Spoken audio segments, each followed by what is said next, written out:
സത്യം പറഞ്ഞാൽ ഒരു വിവാഹ ജീവിതത്തെ കുറിച്ച് ആലോചിക്കുമ്പോ എനിക്ക് ആശങ്കയുണ്ടായിരുന്നു. എന്താശങ്ക?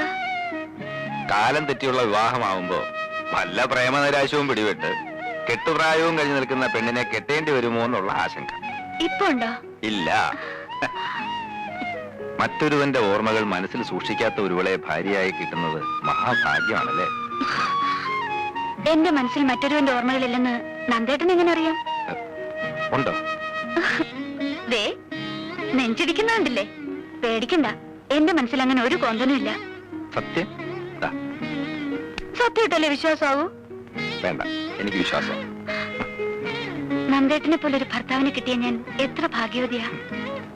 തുറന്നു പറയണം, ആതിരയുടെ ഇഷ്ടവും ഇഷ്ടക്കേടും മനസ്സിലാക്കാൻ എനിക്ക് കഴിയുന്നുണ്ടോ? ഇല്ല. കല്യാണം കഴിഞ്ഞിട്ട് മാസം 3 ആയില്ലേ? എന്നെ ഇതുവരെ നന്ദേട്ടൻ കോടതിയിലൊന്ന് കൊണ്ടുപോയോ? അഡ്വക്കേറ്റ് നന്ദകുമാർ കോടതിയിൽ ഷൈൻ ചെയ്യുന്ന കാണാൻ അദ്ദേഹത്തിന്റെ ഭാര്യയ്ക്ക് കൊതി കാണില്ലേ? അത്രേ ഉള്ളൂ. നല്ലൊരു കേസ് വരട്ടെ, അപ്പൊ കൊണ്ടുപോവാം.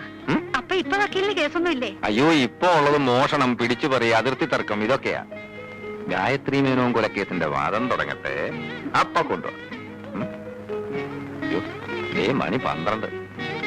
തൽക്കാലം കേസ് കിട്ടഴിക്കണ്ട, ബെഡ്റൂം അതിനുള്ളതല്ല കേട്ടോ.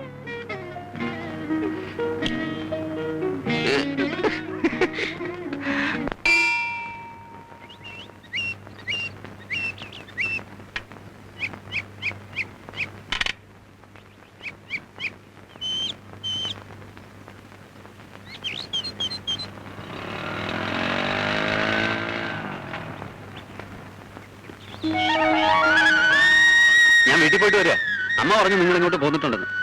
വക്കീലെന്തി വഴി തള്ളിട്ട് പോയ? അങ്ങനെ വഴി തള്ളിട്ട് പോകുന്ന വക്കീലല്ല, ഇവിടെ അടുത്തൊരു കൂട്ടുകാരന്റെ വീട്ടിൽ പോയതാ. ഇപ്പൊ എത്തും. എത്തിയല്ലോ. എന്റെ അമ്മോ, ഭയങ്കര ആയുസാ. തല്ലി കൊന്നാലും ചാവൂല. നന്ദേട്ടാ, നമുക്ക് ഓഫീസിലൊന്ന് കയറാം. എനിക്ക് മിസ്സിസ് ആതിര നന്ദകുമാറിന്റെ ചെറിയൊരു ഹെൽപ്പ് വേണം. പണ്ടാണെങ്കിൽ ആരോടും ചോദിക്കാതെ പറയാതെ വിളിച്ചോണ്ട് പോകാമായിരുന്നു. ഇനിയിപ്പോ അത് പറ്റില്ലല്ലോ. അതിനെന്താ, നമുക്ക് പോകാലോ അല്ലേ? വന്നോന്ന് ആതിര നന്ദകുമാറിന്റെ ഹെൽപ്പ് ഇല്ലാതെ പറ്റില്ല എന്നായിട്ടുണ്ടല്ലേ? ഇങ്ങോട്ട് പോകാം. ഇനി ഇപ്പൊ ഓസിനൊന്നും പറ്റില്ല. അത് ശരിയാ. ജോലി ചെയ്യണമെങ്കിലേ ന്യായമായിട്ടുള്ള പേയ്മെന്റ് തന്നെ വരേണ്ടി വരും. പേയ്മെന്റ് തന്നില്ലെങ്കിലും മൈൻഡ് അങ്ങ് പേ ചെയ്തേക്കാം. മതിയോ? നിങ്ങൾ വിട്ടോ, ഞാൻ ബൈക്ക് വന്നോളാം.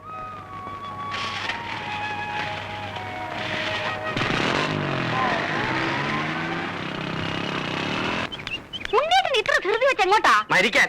കോടതിയിലോട്ട്, അല്ല പിന്നെ എന്നെ എന്റെ ഓഫീസിൽ ഇറക്കി വിട്ടിട്ടല്ലേ ഉണ്ണിയേട്ടൻ പിന്നെ പോകുന്നത്? ആ പതിവ് ഞാൻ നിർത്തി. നിർത്താൻ എന്താ സർക്കാരിന്റെ ആനുകൂല്യമാണോ? അതിന്റെ കാരണം എനിക്കറിയേണ്ടത്. കാരണത്തല്ല നീ ഇപ്പൊ പിടിച്ചിരിക്കുന്നത്. എടി, ഒരു പെണ്ണിനെ പെണ്ണാക്കുന്നത് അവളുടെ മുടിയാണ്. തൊഴാം വാർ മുടിക്കും മുടിക്കും എന്ന് കവികൾ പറഞ്ഞിരിക്കുന്നത് വെറുതെ അല്ല. നിന്നെ ഈ കോലത്തിൽ കാണുമ്പോ ചില ധീരകൃത്യങ്ങൾ ചെയ്തതിന് ചില പെണ്ണുങ്ങളെ മൊട്ടയടിച്ച് കോടതി കൊണ്ടുവരുന്നതാണ് എനിക്ക് ഓർമ്മ വരുന്നത്. അതിന് ഞാൻ മുഴുവനും കളഞ്ഞില്ലല്ലോ. ഉണ്ണിയേട്ടന് വേണ്ടി കുറച്ച് നിർത്തിയിട്ടില്ലേ? നിർത്തിക്കോ. പരുവുമ്പോ ഞാൻ മൂടോടെ വെട്ടിയെടുത്തോളാം. അതും കൂടി വടിച്ചിറക്കിട്ട് ഏതെങ്കിലും ആശ്രമത്തിൽ പോയി ഇരിക്കടി.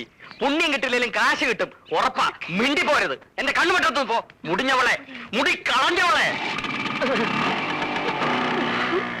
മുടി കൊടുത്ത പ്രാന്ത് തോന്നാൻ ഇയാൾ എന്തോന്ന് വെളുത്ത ആദിവാസിയാ. സാർ, ചന്ദ്രബാനുവിന്റെ ഫോൺ ഉണ്ടായിരുന്നു. എന്താ? സാറിന്റെ വൈഫിന് പെട്ടെന്ന് എന്തോ സുഖമില്ലാണ്ട് ഹോസ്പിറ്റലിൽ അഡ്മിറ്റ് ചെയ്തു.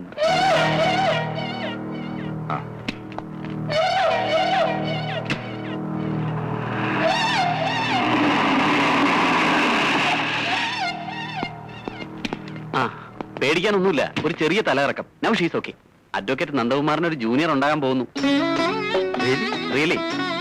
അകത്തുണ്ട്. ചെല്, ഞാൻ ഈ മരുന്ന് വാങ്ങിച്ചിട്ട് പോരാ.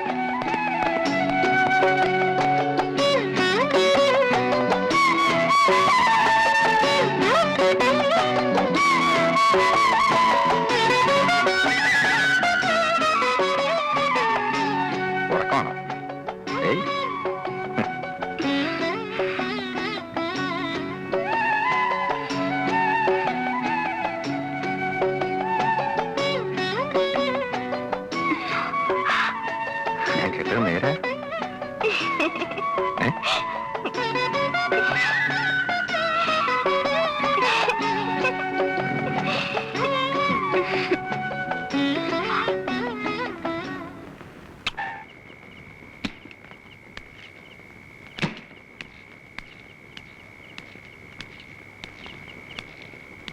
മോൻ അറിയോ ഈ അങ്കിളിനെ?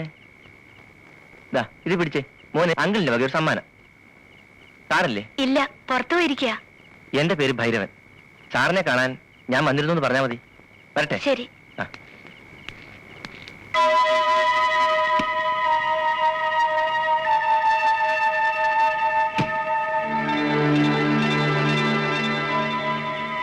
സാറിങ്ങനെ ടെൻഷൻ അടിക്കേണ്ട കാര്യമൊന്നുമില്ല. ഒന്ന് ഭീഷണിപ്പെടുത്തുകയും ചെയ്യാമായിരുന്നില്ലേ? നമ്മൾ പൂഴ്ത്തി വെച്ച തെളിവുകളൊക്കെ അയാൾ സംഘടിപ്പിച്ചെന്നാണ് ഞാൻ അറിഞ്ഞത്. അങ്ങനെ വല്ലതും ആണെങ്കിൽ നമ്മൾ എത്ര ശക്തമായി വാദിച്ചാലും അതുകൊണ്ട് പ്രയോജനം ഉണ്ടാകാൻ പോകുന്നില്ല. താനൊക്കെ പിന്നെ എന്തിനാണ് വക്കീലെന്ന് പറഞ്ഞ് നടക്കുന്നത്? വാദിഭാഗം വക്കീലിനെ സ്വാധീനിച്ച് കാര്യം സാധിക്കുകയാണെങ്കിൽ പിന്നെ എനിക്ക് തന്റെ ആവശ്യം എന്താ? ഭൈരവൻ അയാളെ അറിയാൻ വയ്യാത്തോണ്ടാ. വാദം തുടങ്ങിക്കഴിഞ്ഞാൽ അയാളൊരു സിംഹമാ. നിങ്ങൾ പ്രതിയും വക്കീലും കൂടി ഇങ്ങനെ വഴക്കടിക്കാതെ സംഗതിക്ക് ഒരു പരിഹാരം കാണും. എന്റെ ജോലി തെറിക്കുന്ന പ്രശ്നമാണ്. ആരുടെയും ജോലി തെറിക്കാനൊന്നും പോകുന്നില്ല. അയാളുടെ മോന് ഞാൻ കൊടുത്ത പ്രസന്റേഷൻ തുറന്നു നോക്കുമ്പോ അഡ്വക്കേറ്റ് നന്ദകുമാറിന്റെ മനസ്സ് താനെ മാറും.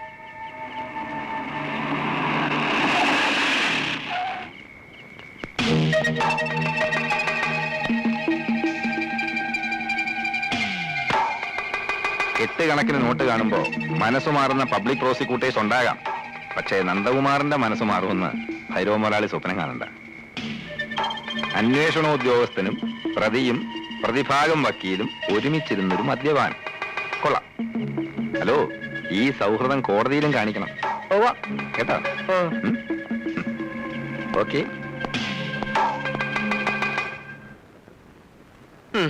അടുക്കളയിൽ ചമ്മന്തി അരച്ചരച്ച് എന്റെ നഖം തേഞ്ഞില്ലാണ്ടായി. നീ നിന്റെ നഖത്തിൽ പെയിന്റ് ഒടിച്ചോണ്ട് വിടുന്നോ? എന്റെ ഒരു തലയിലെഴുത്ത്. എന്റെ നന്ദന്റെയും കല്യാണങ്ങൾ തമ്മിൽ 3 ദിവസത്തെ ഗ്യാപ്പേ ഉള്ളൂ. അവന്റെ കുഞ്ഞിന് 6 മാസമായി. ഇനി 6 മാസം കഴിയുമ്പോ ആ കൊച്ചിന് 1 വയസ്സാവും. അതൊരു വലിയ കാര്യമൊന്നുമല്ല. അമ്മേ എന്നുള്ള വിളി കേൾക്കാൻ നിനക്ക് ആഗ്രഹമില്ലെങ്കിൽ അച്ഛാ എന്നുള്ള വിളി കേൾക്കാൻ എനിക്ക് ആഗ്രഹമുണ്ടടി. അമ്മേ എന്നൊരു വിളി കേൾക്കാൻ എനിക്ക് ഒട്ടും ആഗ്രഹമില്ല. എന്റെ കൊച്ചനെ മമ്മി എന്ന് വിളിച്ചാ മതി. മമ്മി എന്നോ മങ്കി എന്നോ നിനക്ക് ഇഷ്ടമുള്ള പോലെ വിളിപ്പീര്. പക്ഷെ ആര് വിളിക്കൂടി? എന്തോ ഇത്ര ധൃതി? മാരീഡ് ലൈഫ് ശരിക്കും എൻജോയ് ചെയ്തിട്ട് മതി ഒരു കുട്ടിയൊക്കെ. അയ്യോ, ഈ മൊട്ടത്തലയും കൊണ്ട് എൻജോയ് ചെയ്തേച്ചാലും മതി. ഞാൻ മുടി മുറിച്ചതിനെ ചൊല്ലി മേലാൽ എന്നെ കുറ്റപ്പെടുത്തരുതെന്ന് ഉണ്ണിയേട്ടനോട് പല ആവർത്തി ഞാൻ പറഞ്ഞിട്ടുള്ളതാണ്. അയ്യോ, ഞാൻ നിർത്തി. നിന്റെ നഷ്ടപ്പെട്ട മുടിയെ പറ്റി ചിന്തിച്ച് ടെൻഷൻ അടിച്ച് എന്റെ മുടി കൊഴിയാൻ തുടങ്ങി. അല്ലേ, ഞാൻ ഒരു കാര്യം ചോദിക്കാൻ മറന്നു. പിന്നെ കൂടെ പറപ്പാണല്ലോ. നീ ഇന്ന് ജോലിക്ക് പോകുന്നില്ലേ? നഖത്തിന് വൈറ്റ് വാഷൻ ചെയ്തോണ്ട് വിട്ടിരുന്നാ മതിയോ? അയ്യോ, അത് ഞാൻ പറഞ്ഞില്ലേ. ഇന്നലെ ഞാൻ റിലീവ് ചെയ്തു. റിലീവ് ചെയ്തോ? എംപ്ലോയ്മെന്റ് എക്സ്ചേഞ്ച് വഴി ലീവ് വേക്കൻസി ആയിരുന്നല്ലോ എനിക്ക് പോസ്റ്റിംഗ്. ലീവ് വേക്കൻസിയോ? ലീവ് എടുത്താൽ ഇന്നലെ വന്ന് ജോയിൻ ചെയ്യും. വേറെ ആള് വന്ന് ജോയിൻ ചെയ്തെന്നോ? നീ എന്തുവാടി പറയുന്നേ? ഇതെന്താ പുതിയൊരു കാര്യം കേൾക്കുന്ന മാതിരി? ആലോചനയും കൊണ്ട് വന്ന ബ്രോക്കർ പറഞ്ഞില്ലേ താൽക്കാലിക നിയമനമാണെന്ന്? ഇല്ല. പറഞ്ഞാണ് ഉണ്ണിയേട്ട മറന്നതാ. മറന്നല്ല. എന്റെ ദൈവമേ, മുടിയും പോയി, ജോലിയും പോയി. പിന്നെ കുട്ടിയുടെ കാര്യം പറഞ്ഞല്ലോ. എനിക്ക് പ്രസവിക്കാനേ മനസ്സില്ല. അയ്യോ, ഇപ്പൊ കുട്ടിയും പോയി. പ്രസവിക്കാത്ത മൊട്ടച്ചി നിന്നെ ഡൈവേഴ്സ് ചെയ്തിരിക്കുന്നു. ഡൈവേഴ്സ് ചെയ്യാൻ ഞാനും കൂടെ ചിന്തിക്കണം. എനിക്കാണെങ്കിൽ അങ്ങനെ ഒരു ഉദ്ദേശമേ ഇല്ല. അയ്യോ, ഇപ്പൊ എന്റെ ജീവിതവും പോയി. എന്തെങ്കിലും മിണ്ടി പോയിട്ടുണ്ടെങ്കിൽ കുന്തം എടുത്ത് വാക്കാത്ത് വെച്ചോളൂ. എന്റെ ഫ്ലൂട്ടും പോയി.